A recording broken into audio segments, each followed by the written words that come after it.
नमस्कार। बांकीपुर में उपचुनाव हो गए हैं, नतीजे अब आने लगे हैं। मतलब दोपहर के बाद साफ साफ ये कहा जा सकता है कि रुझानों में ये सब साफ साफ पता चल गया कि किस पार्टी की जीत होने वाली है और कौन पार्टी पिछड़ती जा रही है। सत्ता पक्ष के जो नेता थे, सत्ता पक्ष के जो लोग थे, जो ये तक कह रहे थे कि कुत्ता बिल्ली भी अगर हमारी तरफ से यहाँ के चुनाव में खड़ा हो गया तो वो जीत जाएगा, उन दावों की हवा निकल गई है।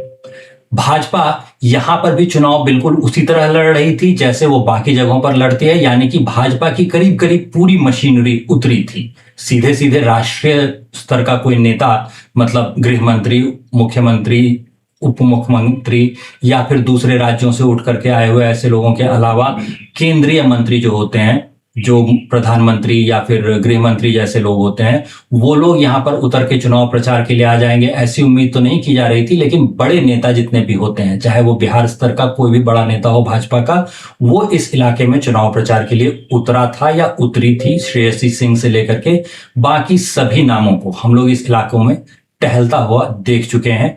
जो सड़क पर उतर करके प्रचार करने का काम होता था, वो कितनी मेहनत से भाजपा कर रही थी और उतनी ही मेहनत से जन सुराज कर रही थी, ये चीज नजर आ गई। आमतौर पर यह माना जाता है कि भाजपा का बूथ मैनेजमेंट जो होता है वो बहुत तगड़ा होता है, बहुत अच्छे लेवल का होता है। लेकिन अगर किसी ने बूथ मैनेजमेंट के स्तर पर चुनौती दी है तो यह कहा जा सकता है कि यहां बांकीपुर के उपचुनाव में प्रशांत किशोर ने उपचुनाव के स्तर पर कम से कम, बांकीपुर के स्तर पर कम से कम बूथ मैनेजमेंट में भाजपा को टक्कर दी है। उनके लोग, उनके एजेंट, उनके कार्यकर्ता हर बूथ पर, हर मोहल्ले में, हर गली में टहलते हुए नजर आ रहे थे। जो स्थानीय समस्याएं हैं, चाहे वो सड़कों पर जल जमाव की समस्या हो, चाहे वो लगे हुए पोस्टर्स हों, चाहे वो बयान हो, उन सब की बात हो रही थी। जितने भी मुद्दे थे करीब करीब सभी उठाए गए।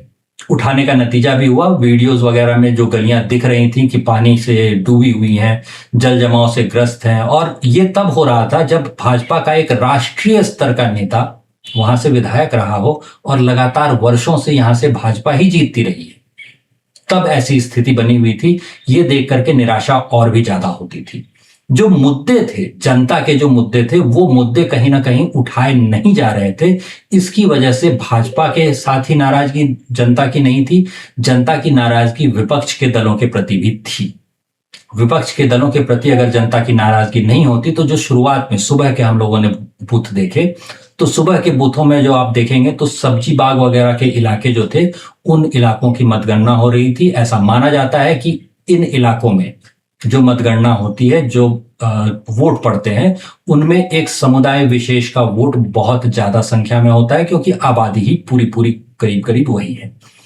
तो एक समुदाय विशेष का वोट जो जाना चाहिए था, वो जाना चाहिए था तकनीकी रूप से आरजेडी के पास, राजद के पास, तेजस्वी यादव के पास। तेजस्वी यादव इन इलाकों में चुनाव प्रचार करते हुए, रोड शो करते हुए दिखे भी थे। भाजपा की गाड़ियों से उनका आमना सामना भी हुआ था। दोनों ओर से नारे भी लगे थे। एक पक्ष जो है वो दूसरे को चंदा चोर कह रहा था, तो दूसरा पक्ष जो है वो चारा चोर के जुमले उछाल रहा था। तो ये सब कुछ हुआ था बीच चुनाव में।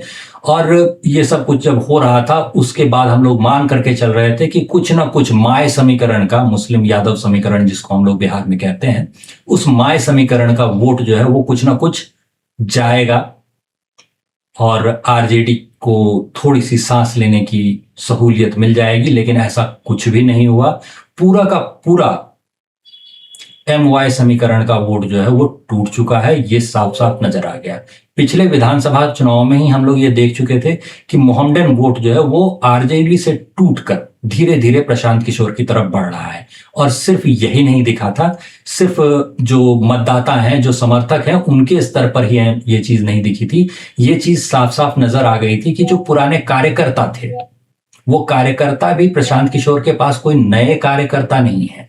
ये वो कार्यकर्ता हैं जिनमें से कई पुराने दौर में, थोड़े समय पहले तक के दौर में, अभी अभी हम लोगों ने देखा है कि ये लोग आरजेडी के लिए काम कर रहे होते थे, हरा गमछा टांगे घूम रहे होते थे। अब इन्होंने हरा गमछा उतार रखा है, पीला गमछा टांग लिया है, और पीला गमछा टांग करके ये प्रशांत किशोर का प्रचार कर रहे हैं।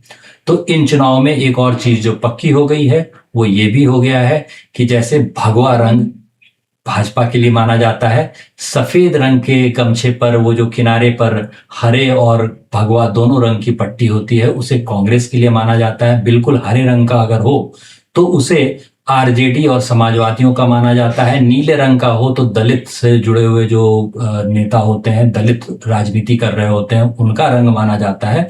वैसे ही पीला रंग अब प्रशांत किशोर का रंग हो गया है।